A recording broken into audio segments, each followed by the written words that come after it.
Arithmetic progression class 10th का chapter number 5 एक ऐसा चैप्टर जिसके लिए अगर आपने क्लास 9th भी ढंग से नहीं पढ़ी है और आप जैसे जैसे 10th क्लास में आए हो, क्लास 10th के भी शुरू के 4 चैप्टर का नॉलेज नहीं है। इनफैक्ट अगर आपको सिर्फ 8th क्लास तक का नॉलेज है तो भी ये चैप्टर आपको बड़ी आसानी से समझ में आ जाएगा। जैसा जैसा मैं समझाऊं बस उन्हें आप देखते रहें और ट्राई करें कि ये चीजें आपको थोड़ी बहुत याद रह जाए और आप इन्हें क्वेश्चंस के अंदर अप्लाई कर सकें। फटाफट से देर ना करते हुए शुरू करते हैं अरिथमेटिक प्रोग्रेशन। बिल्कुल बेसिक से इस वीडियो को बनाने का पर्सपेक्टिव सिर्फ इतना है कि यहां पर हम बेसिक्स कवर करने वाले हैं, कुछ शॉर्ट्स के अंदर इनके कुछ क्वेश्चंस करेंगे और एक ऐसा वीडियो लेके आएंगे जो सीबीएसई क्वेश्चन पेपर के पर्सपेक्टिव से रहेगा। तो जुड़े रहे चैनल के साथ। सबसे पहली बात करते हैं कि अरिथमेटिक प्रोग्रेशन क्या होता है। अरिथमेटिक प्रोग्रेशन नंबर्स की कुछ ऐसी सीरीज है या फिर एक ऐसी सीक्वेंस है जो कभी खत्म हो भी सकती है, कभी खत्म नहीं भी हो सकती। चलो हम देखते हैं कि क्या हो सकता है। ठीक है, अगर मैं लिखूं यहां पर 5 7 9 11 और अब आगे आपसे बोलूं कि अगला नंबर क्या आएगा, तो आप ये पैटर्न देख के जरूर गेस कर पाएंगे कि अगला नंबर 13 आएगा, उसके बाद 15, उसके बाद 17, इस तरीके से। इन्हीं को कहा जाता है अरिथमेटिक प्रोग्रेशन। यहां पर आप गेस कैसे कर पाए, क्योंकि आपको ये बात समझ में आ गई है कि हर नंबर में दो दो दो दो बढ़ाते जाना है। ठीक है, तो हर जगह एक दोनों का डिफरेंस जो रहेगा वो सेम रहेगा। जैसे अगर पहला नंबर है, इसे हम कहते हैं अरिथमेटिक प्रोग्रेशन की लैंग्वेज में A1, सेकंड को हम कहेंगे A2, थर्ड को कहेंगे A3, फोर्थ को कहेंगे A4 और इस तरीके से चलता जाएगा। जब मैं नेक्स्ट टर्म में से पिछली वाली टर्म को माइनस करता हूं, जो भी आंसर आता है वो बराबर रहता है उसके आगे वाली टर्म में से उस टर्म को माइनस करने पर। देखिए जरा, 7 - 5 अगर मैं करता हूं तो आंसर रहेगा आपका 2 और ऐसे ही 9 - 7 भी करने पर आंसर रहेगा आपका 2। कहने का मतलब हर दो कॉन्सिक्यूटिव टर्म्स के बीच का डिफरेंस क्या रहेगा, ये सेम रहेगा। ये चीज क्लियर हो गई है, बहुत बढ़िया। तो सबसे पहली चीज क्या है अरिथमेटिक प्रोग्रेशन में, कि सभी में जो डिफरेंस रहना चाहिए वो कैसा रहना चाहिए, कॉमन रहना चाहिए। अब जरूरी नहीं है डिफरेंस पॉजिटिव ही निकल के आए, डिफरेंस नेगेटिव भी हो सकता है। देखते हैं जरा कैसे हो सकता है। हम अगर मान के चले कि 3 1 देन -1 देन -3 देन -5, इस तरीके से चलता जा रहा है। अब आपको आगे नंबर बनाना है। ठीक है, तो अब यहां पर इन दोनों का डिफरेंस कितना है बेटा, तो A2 - A1 करेंगे तो 1 - 3 इट इज -2। इन दोनों का डिफरेंस देखता हूं, -1 में से -1 माइनस करना, इट इज माइनस माइनस +2। -3 ये माइनस माइनस हो गया +1, ये भी हो गया -2। -5 में से -3 को माइनस करूंगा, अब माइनस तो ये करने के लिए, और अब ये -3 का +3 हो गया है, देन इट इज -2। तो आपको ये बात समझ में आनी चाहिए कि हर जगह जो डिफरेंस रहेगा कॉन्सिक्वेटिव टर्म्स का, कॉन्सिक्वेटिव का मतलब एक के जस्ट बाद दूसरी वाली, वो हमेशा क्या रहेगा, सेम रहेगा। इन्हीं को हम कहते हैं अरिथमेटिक प्रोग्रेशन। ठीक है, अब और चलो कुछ आगे बात कर लेते हैं थोड़ी सी कि अब और क्या क्या ध्यान रखना है। ये तो समझ में आ गया भाई कि अरिथमेटिक प्रोग्रेशन। अभी देखो, जैसा मैंने बोला था कि आपको अगर 9th क्लास का भी नॉलेज नहीं है तो भी ये चैप्टर हो जाएगा। अभी तक तो आपको समझ में आ रहा होगा। प्रीवियस क्लास के नॉलेज की जरूरत पड़ी क्या, नहीं पड़ी। अगर आप 6th क्लास भी अगर वहां तक का भी नॉलेज आपको ढंग से है तो भी ये पैटर्न आप गेस कर पाओगे। एक और एग्जांपल लेके चलते हैं, जैसे कि मैं लिखता हूं 19 26 33 और उसके बाद 40, और अब आपसे बोला है कि बेटा नेक्स्ट 3 टर्म्स बताओ। ठीक है, तो आप क्या करो, सबसे पहले तो इसे चेक करो कि ये एपी में है कि नहीं, या फिर ऐसा ही पूछ लिया जाए कि चेक करो कि ये एपी में है कि नहीं। तो मैं कैसे चेक करूंगा, माइनस करके चेक करूंगा। A2 - A1 कर रहा हूं तो कितना आ रहा है, 7 आ रहा है। इन दोनों का माइनस करा 7 आया, इन दोनों का माइनस करा 7 आया। कहने का मतलब क्या है, अगला टर्म कैसे निकला है, देखो इसमें 7 प्लस करके ये आ गया, इसमें 7 प्लस करके ये आ गया, इसमें 7 प्लस करके ये आ गया। अगला अगर मुझसे 3 टर्म्स पूछे हैं तो मैं 7 7 7 7 जोड़ते जाऊंगा, इट इज 47। अगला जो हो जाएगा वो कुछ हो जाएगा 54, उसके बाद आ जाएगा कुछ 61, इस तरीके से चलता रहेगा। इसी को एपी या अरिथमेटिक प्रोग्रेशन कहते हैं। देखो भाई, शॉर्ट फॉर्म एपी कहेंगे हम। ठीक है, अरिथमेटिक प्रोग्रेशन, बार बार इतनी बड़ी स्पेलिंग लिखने की भी जरूरत नहीं है, ना ही बोलने की जरूरत है। एपी से अपन इसको निपटा देंगे। ठीक है, तो ये हो गया एपी। अब आप हमेशा क्या ध्यान रखेंगे, ये फर्स्ट टर्म है, then second term, then third term, then fourth term, fifth term, ऐसे ही चलते चलते कितनी भी टर्म्स हो सकती है, let n number of terms, कितनी भी हो सकती है, n can be any natural number. Okay, A1 को मैं सिंपली ए भी कहता हूं। क्यों कहता हूं? क्योंकि किताब कहती है इसलिए। इट कैन बी ए और A1, A, A2, A3, A4, A5। Okay, ये बात क्लियर हो गई। अगर मैं आपसे बोलूं कि एक एपी लिखता हूं, 3, 6, 9, 12, 3 की टेबल आपको समझ में आ गई होगी। आपसे मैंने बोला कि अगर आपको अब आगे देखो, जैसा मैंने बोला 4 स्टेप्स, 4 टर्म्स तो लिख दी मैंने, ठीक है। आपसे बोला कि 6th टर्म क्या होगी, तो आपको समझ में आ जाएगा 15 आएगा, फिर 18 आएगा, तो भैया 6th टर्म हो गई 18। अब आपसे बोला है कि 7th टर्म बता दो, आप बोल दो भैया 21। आपसे बोला 10th टर्म बता दो, तो 3 10 30, आपने 10th टर्म भी बता दी। चलो, मगर मैंने आपसे बोला कि what will be the term of 549, ये वाली टर्म कितनी होगी।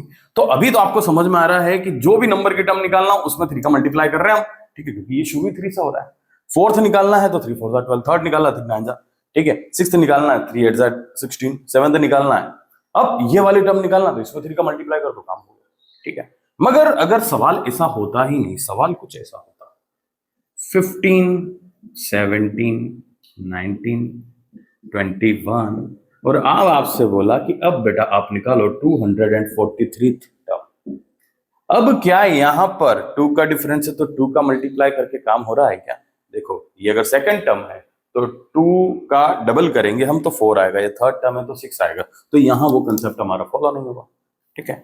तो यहां तक पहुंचने के लिए या तो एक रास्ता है कि मैंने अभी 4th टर्म लिखी है, 5th लिखूं, 6th लिखूं, 7th लिखूं, ऐसा करते करते 243 तक लिखूं, ठीक है। या फिर ऐसा कुछ फॉर्मूला डिजाइन कर लूं यहां पे जिससे कि मेरा काम चलता रहे उस फॉर्मूले से, ठीक है। तो हम बढ़ते हैं उस फॉर्मूले की तरफ कि फॉर्मूला क्या है। तो वही बात आ जाती कि कुछ एक ऐसा एपी आ जाता है जो आपकी ऐसा नंबर दे दिया गया आपको, जो आपको समझ में नहीं आ रहा कि यार इतनी बड़ी एपी नहीं बना पाएंगे हम, तो हम क्या करें, एक फॉर्मूले को डिजाइन करें। फॉर्मूला जब भी कोई भी बनता है ना, तो पहले एक पैटर्न ऑब्जर्व किया जाता है।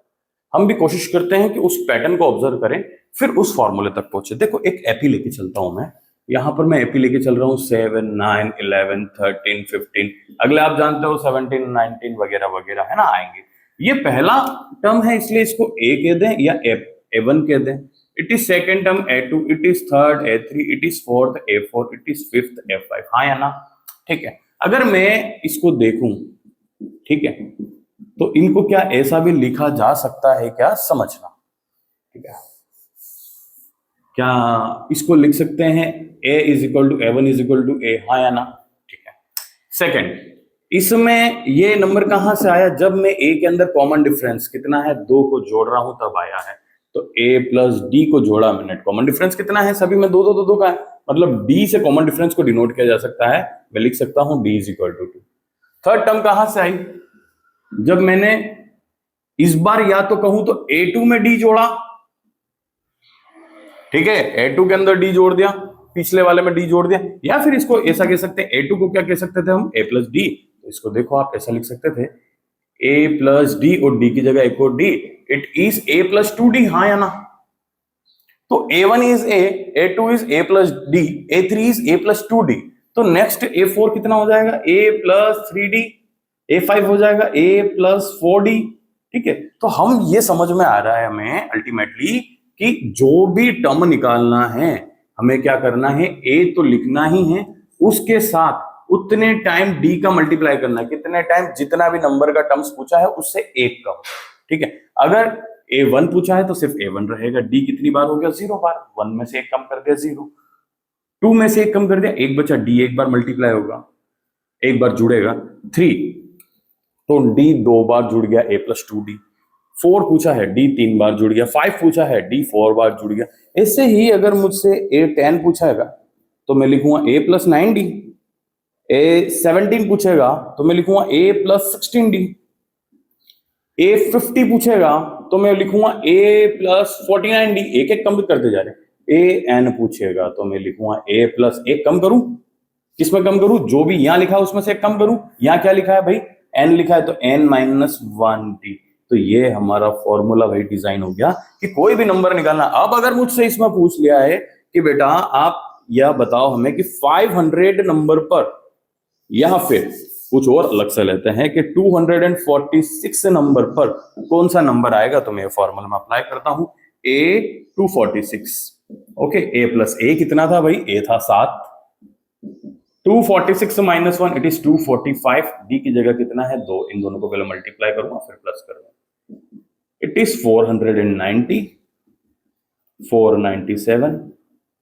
अगर विश्वास नहीं हो रहा है तो 246 तक बना के देख लो, आ जाएगा, ऐसा करना मत, ठीक है। इसके बाद एक और लास्ट टॉपिक बचता है, और वो लास्ट टॉपिक क्या है, ठीक है। अगर मुझे ये बोल दिया है कि इनको जोड़ो, ठीक है, किसको जोड़ो, आपको बोल दिया स्टार्ट के 4 टर्म्स को जोड़ो, स्टार्ट के 4 टर्म्स को जोड़ो, तो आपने जोड़ना चालू कर दिया, 7 + 11 + 13, ठीक है, 7 + 9 + 11 + 13, इन सभी को आपने जोड़ दिया, एक आंसर निकाल दोगे आप, ठीक है। आपसे बोल दिया स्टार्ट की 5 टर्म्स को जोड़ो, तो वो भी आपने जोड़ लिया, आंसर निकाल दिया, ठीक है। अब अगर आपसे बोल दिया है कि स्टार्ट की 246 टर्म्स को जोड़ो, तो 246वीं टर्म क्या आएगी वो तो निकालने के लिए मेरे पास फॉर्मूला है, मगर इन सभी को जोड़ू मैं, ये अभी तक कोई फॉर्मूला भी अपने पास है नहीं, ठीक है। एक बार गॉस नाम सुना होगा आपने, मैथमेटिशियन है, फिजिसिस्ट भी है, जिन्होंने गॉस थ्योरम वगैरह दी है। उनके टीचर ने उनको बोला था, खाली ऐसे ही पनिशमेंट के फॉर्म में, कि आपको 1 से लेके 100 तक नंबर है, उन सभी को जोड़ के बताओ मुझे कितना हो रहा है। उसने 1 मिनट में आंसर निकाल दिया था, टीचर को लगा गलत है, फिर टीचर ने देखा इसको करा क्या इसने, तो गॉस ने असल में क्या करा, नंबर लिखे 1 + 2 + 3 + 4 + 5 अप टू 100, लाइक 98, 99, 100, ये गॉस ने करा। उसके बाद इन सभी को जोड़ना था, उसने फिर से गिनती उल्टी लिखना चालू करी, 1 + 2 + 3 ऐसे ही 100, 99, 98, 97, 96।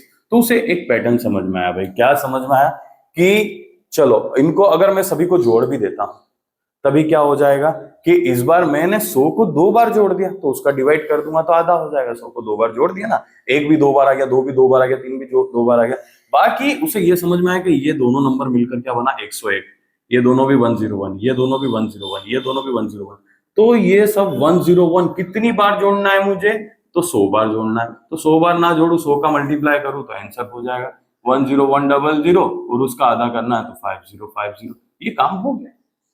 ये भाई ये काम किसने करा था, तो ये काम गॉस ने करा था। आपको समझ में आया, बहुत बढ़िया। अब इसी का एक फॉर्मूला बना देते हैं। क्या फॉर्मूला बनाते हैं, तो Sn जितने भी नंबर का टर्म्स सम करना था, ठीक है, उसमें जो भी नंबर थे उसका डिवाइड करना है 2 से सबसे पहले, ठीक है। और यहां पर क्या था, it is first term, it is last term, हाँ या ना, फर्स्ट टर्म और लास्ट टर्म को जोड़ते हैं, फर्स्ट टर्म और लास्ट टर्म को जोड़ते हैं। चलो सबसे पहले तो उन्होंने फर्स्ट टर्म और लास्ट टर्म को जोड़ा, 1 + 100, उसके बाद उन्होंने क्या करा, 101 हो गया, उसके बाद उन्होंने 100 का मल्टीप्लाई करा उसमें, ठीक है, 100 का मल्टीप्लाई करा था, उसके बाद 2 का डिवाइड करा था, ठीक है। ये S100 के लिए उन्होंने गॉस ने काम किया था। अब अगर इसी को फॉर्मुलेट करें हम, तो अगर n नंबर के लिए करूं मैं तो n आ जाएगा, यहाँ पर 100 की जगह n लिख दूंगा, 2 की जगह 2 लिख दूंगा। 1 मीन्स क्या था, फर्स्ट टर्म, फर्स्ट टर्म को क्या कहेंगे, a, और 100 कौन से नंबर की टर्म थी, nवीं टर्म है, n का फॉर्मूला क्या है मेरे पास, तो आंसर है a + n-1d, ठीक है। अब इन दोनों को, अभी n का फॉर्मूला हमने देखा है ना, अब भाई यहां कंफ्यूज मत हो जाना कि भाई ये कहां से लिख दिया सर ने, अभी थोड़ी देर पहले बताया कि an = a + n-1d, तो अल्टीमेटली Sn = क्या हो जाएगा, n/2, a और a कितना हो गया, 2 है, + n-1d। ये भाई ये फॉर्मूला लगा ना, तुम्हारा काम हो जाएगा चकाचक, ठीक है। एक और फॉर्मूला शॉर्ट में लिखा जाता है, क्या, इसको हम कहते हैं an, मतलब लास्टवी टर्म, आखिरी वाली टर्म, तो इसको L भी लिखते हैं कई बार। जब अगर कब लिखेंगे, जब मुझे लास्ट वाली टर्म पता है, तो एक शॉर्टकट लगा लेते हैं अपन, n/2। अगर आखिरी टर्म पता है तो ये डायरेक्ट लगा दो, AL, A प्लस L वाला। ठीक है, तो अभी तक मैंने आपको सिखाया कि AP क्या होती है। AP उसे कहते हैं जिसके अंदर कॉमन डिफरेंस सेम होता है। दूसरा मैंने आपको एक फॉर्मूला बताया था AN निकालने का, it was A plus n-1D। ठीक है, ये पहला फॉर्मूला हमने डिजाइन करा था। उसके बाद मैंने सम निकालने का फॉर्मूला बताया, और उसके बाद अगर लास्ट टर्म हमें नॉन है तो ये वाला फॉर्मूला लगाओ। इसके बाद के जो क्वेश्चंस हैं बुक के, या फिर आपके किसी भी तरह के कोई भी डाउट है इस वीडियो से लेके, तो आप मुझे कमेंट करो, क्वेश्चंस कमेंट करो। हर क्वेश्चन का एक शॉर्ट वीडियो बनाऊंगा मैं। Thank you for watching, thank you for supporting.